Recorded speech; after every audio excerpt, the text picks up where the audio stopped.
Thank you for joining me today, Jen. This is Jennifer Hand, part of the GAS team, and I wanted her to introduce herself and tell her role at the GAS committees. Absolutely. Hi, Erin. Thanks so much for having me on today. And hello, Habitat family. So, my name is Jennifer Hand, and I am the Conference and Events Manager for the Glass Art Society. I've been in this role since July, but I have been a kind of a GAS cheerleader since 2016, my first conference in Corning. Hmm. Um, that conference changed my life. I've been a major fan of all of our conferences ever since.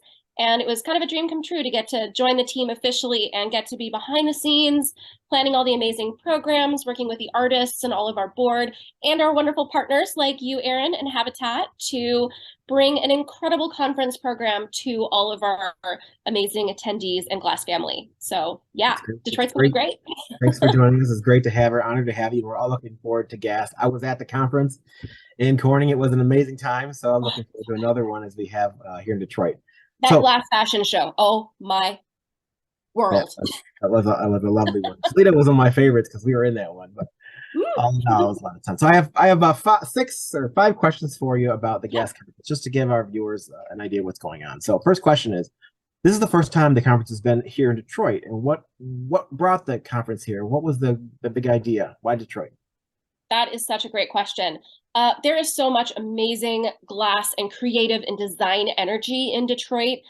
We are aware that Detroit is the only UNESCO World City of Design. I think it's in North America or in America itself. So Detroit equals design. And glass artists are also designers. We're product designers. We're designing our own websites. We're design people as well as makers, right?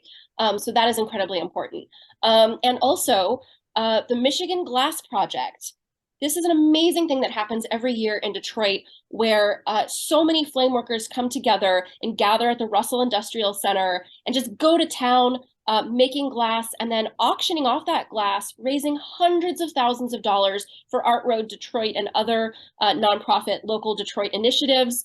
And we just think that's amazing. And we're going to come, they have a 4,000 person event. Gas is a little smaller. So we're going to combine those two energies and really shine the light on our flame working community this year. Because when you think of gas, a lot of times you think of, glass blowers. Mhm. And of course, gas loves glass blowing. Of course, the hot shop is super exciting and super thrilling. But that's not all that glass is. And we are a big umbrella organization. We're here not just for the glass blowers, but for the flame workers, for the kiln casters, for the Pat de Verre folks, for our stained glass community.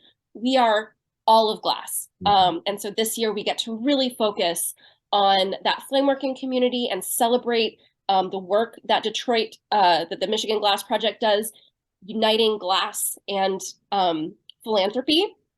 And then not to mention, CCS Glass, College for Creative Studies, has an amazing glass program led by Kim Hardy, our wonderful site committee head. And she has just shown us around all of the amazing institutions in Detroit, in the local Michigan area. I mean, Erin, you know why. There's Mhm. an amazing scene. That's why Habitat is there, right? Yeah. Your organization, your gallery wouldn't have been able to survive for as long as it has if it weren't for an amazing and totally committed creative community and collector community in your region. Yeah. So there's I just definitely, so much good definitely stuff happening. I definitely agree, and it's growing every day, which is so Mhm. exciting to see around here. Second question for you. Kind of answered this question, which is where will the conference be held? But where will people be mostly during the event? What are the different locations? Sure. Well, gas is always a three-ring circus. This year's no different. Like I said, Michigan Glass Project, that happens at the Russell Industrial Center. And so we will have one part of our conference at the Russell Industrial Center. That's where our gas market that we have every year is going to be. We're partnering with Michigan Hot Glass and Axiom Glass at the Russell Industrial Center. And so we're going to have some exhibitions, our marketplace, hopefully a little bar. More to come on that. We're working on permits and whatnot, but that's my job. Don't worry about that. So we're going to have a lot of great things happening at the Russell Industrial Center. We're going to be at the College for Creative Studies as well, where we're going to have our lectures, our panels, some hot and cold demonstrations, as well as an amazing Thursday night event with the Drinks by Design with Design Core Detroit, which is going to be super exciting. And we're also going to be at the Detroit Institute of Arts. That is where the Corning Museum of Glass mobile hot shop is going to be pulled up right in front of this beautiful backdrop of the DIA. So we're going to have that going on at the DIA, as well as inside in the Detroit Film Theater, their auditorium. We're going to be showing some of our films. We're just so excited to partner with the DIA. It's such a cool museum. I'm a bit of a museum nerd, and getting to come to Detroit and check out the collection has been so exciting. So yeah, definitely don't want to miss that. That's great. Yeah, and we have some other events going on in museums throughout Michigan. We'll talk about as well during this chat. I may have already mentioned it, but it's great to have so many different activities going on at once. What are some of the highlights of the event, along with anything new attendees should know about? Oh my gosh, it's so hard to pick. I just mentioned that Thursday night Drinks by Design event, and that's actually exciting because it's not just for gas folks, it's also for local Detroit and Michigan creatives to come in and kind of sample a little bit of the conference without the conference pass. And we have some really cool stuff lined up that evening. Maple Glass Printing out of Australia is bringing a hot glass 3D printer to That's to the CCS Hot exciting. Shop. That's so exciting. That is really new, exciting, invigorating technology for the field, and they're very rare. So the fact that this team is bringing this great piece of equipment all the way from Australia, setting Mm, it up in the hot shop, and then you're going to actually get to see them not just printing components, which, meh, but using those components and combining them in the mm, hot shop with hot glass. That's exciting. That's amazing. Our opening night, we're going to have Tonda Francis with Hosa Kyun gaffing.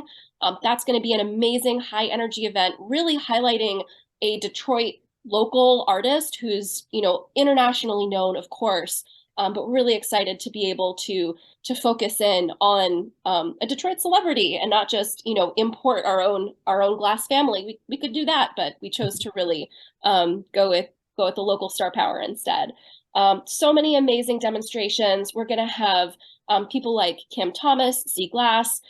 She's going to be around as a board member, of course. And then, of course, she'll be at the Michigan Glass Project as well. mm, We're going to have Sabelle and another amazing flame worker, Robert Mickelson, amazing legendary flame worker in the field, Earl Jr., and that's just the top of my head for flame workers. We're going to have amazing, Min Hee and Bree Chesler. You might know Min Hee from Blown Away. She's going to be demonstrating with her friend, I just love the collaboration that the two of them have. They're called Liquid Lush Studios, both on their own amazing artists, but what they accomplish together, it's mind blowing. And they're going to be doing a collaborative demo that's going to be at the Corning Museum of Glass Hot Shop stage. Honestly, it's so hard to pick a favorite from all the amazing programs we're going to have. Of course, our full lineup is on glassart.org. So if you want to just like scroll down and see, I'm a little biased, I guess, when it comes to some of my favorites, but that's going to be really great. Project Fire out of Chicago is coming out. Foci is coming out and doing an amazing program with their students. There's just too many good things happening to just really just good pick a things. few. Good, good. Yeah. Well, everybody will pick and choose. We're going to guide as well from our perspective too. Yes. We know that the artists are all invited. What kind of things should non-artists or clients, like our particular people that attend our event, look forward to? You Mhm. mentioned a couple of them, but maybe you can highlight a couple in a row for us. Absolutely. I think it's really interesting. Like I said, I've been coming to conferences for like 6 or 7 years now. And, when I first started coming, I was a very new glass blower. I'm really more of a collector than a maker. And I was just so amazed to see, hot glass being blown like on this scale and by these incredible makers. Now, last year in Tacoma, as I'm wandering around, I was like, okay, I want to go to these lectures on professional development. I want to go see like how people are figuring out how to keep a studio open. So I feel like it's a very different thing for our Mm, artists and makers. We're really looking for more, educational opportunities, for networking and professional development opportunities, like our how to write a grant workshop. That's really what the artists are there for. mhm, Now, collectors, guess what? You're there to enjoy yourself and watch some spectacle and have fun. So come mhm. and watch Jason McDonald do an amazing goblet at the Corning Museum stage. I've seen him. He just recently did a program at the Norfolk Chrysler Museum, Perry Glass Studio. It's amazing to watch him work. Those are the kinds of things that y'all get to sit back and just enjoy the show, right? Come and Mm, watch the flame working. Come and walk through 40 flames going at the same time at the Michigan Glass Project. come and watch the 3D printer print glass. I bet you've never seen that before in person. That's going to be neat. Lauren Coleman, another local Detroit, she's bringing in some big burly gaffers from Corning to do these huge body castings. I've been around big fluffy torches a lot. It just doesn't surprise or impress me anymore. But if you're a collector, that's what you're there for, right? You're there for the big show. You're there for the big fire. We got plenty of that. So come and see the demos. They're going to be fabulous as always. So on that same topic, like any particular favorites you're looking forward to seeing personally, just personal touches. I mean, personally, okay, obviously I like pink just a little bit. So like I said, that whole Brie Chesler and Minhee demo is going to be one of my favorites. There's also going to be Iconic Yannick at the Russell. That's going to be a group of, I think it's 5 international glass blowing women coming together to do like a fun and funky kind of Riot Girl demonstration. And then I'm really excited to see Axiom is doing a Detroit production line demonstration. That one's going to be really neat too. Just the idea is bringing in people to just really show what it's like to be kind of in a production studio environment. It's not the nice, narrated, sedate demo that you get to see in a museum setting. It's like rapid fire, let's get these things made as big as we can, as fast as we can, and put them away. So I think that's going to be really exciting. And then the last thing I'll say, and this isn't something that we do very often, but Detroit's different. So we can do some different things there. But Michigan Hot Glass, Albert Young, he's going to be just opening up his studio with this silvered veiled glass. And just whoever wants to just come in and take a dip and a gather and play, as long as they're not going to be a danger to themselves or others, is going to be more than welcome to come in and actually just play with some glass. That's about as interactive as you can possibly get. And we're incredibly excited for that. It is pretty incredible. I'm looking forward to trying it myself. I'll jump up there and put something on fire myself. It's gonna be great. Let's do it. Let's do it. I'll walk you through it, Aaron. That'll be fun. So last question, just to get an idea, what is incorporated into the gas opening and closing party? What are those usually like for the attendees? Yeah, absolutely. So I feel like we kind of have 2 opening parties this year, so that's pretty exciting. On Tuesday night, we're going to have our fire starter event, which is it's going to be at Atwater in the Park Brewery. It's going to be food, open bar, fiery entertainment, all sorts of good stuff. So that's kind of like a little pre-opening night. And then Wednesday evening, we are going to have an opening kickoff that starts in the Detroit Film Theater in the DIA auditorium, and that, I don't know how much I want to give away, but there's going to be a very special surprise from some performers at my own personal alma mater. So I'm just going to, you have to be there to see it. But then after that, and then, handshaking and awards giving, we're all going to go outside and we're going to watch that first demonstration at the Corning Museum Hot Shop with Tiff Massey and Hosuk Yoon. We're going to have some music, we're going to have some food trucks, we're going to have some beverages, and it's going to be a great night. We're talking Detroit in June. The weather's going to be perfect. If it's not, we've got tents. It's going to be so much fun.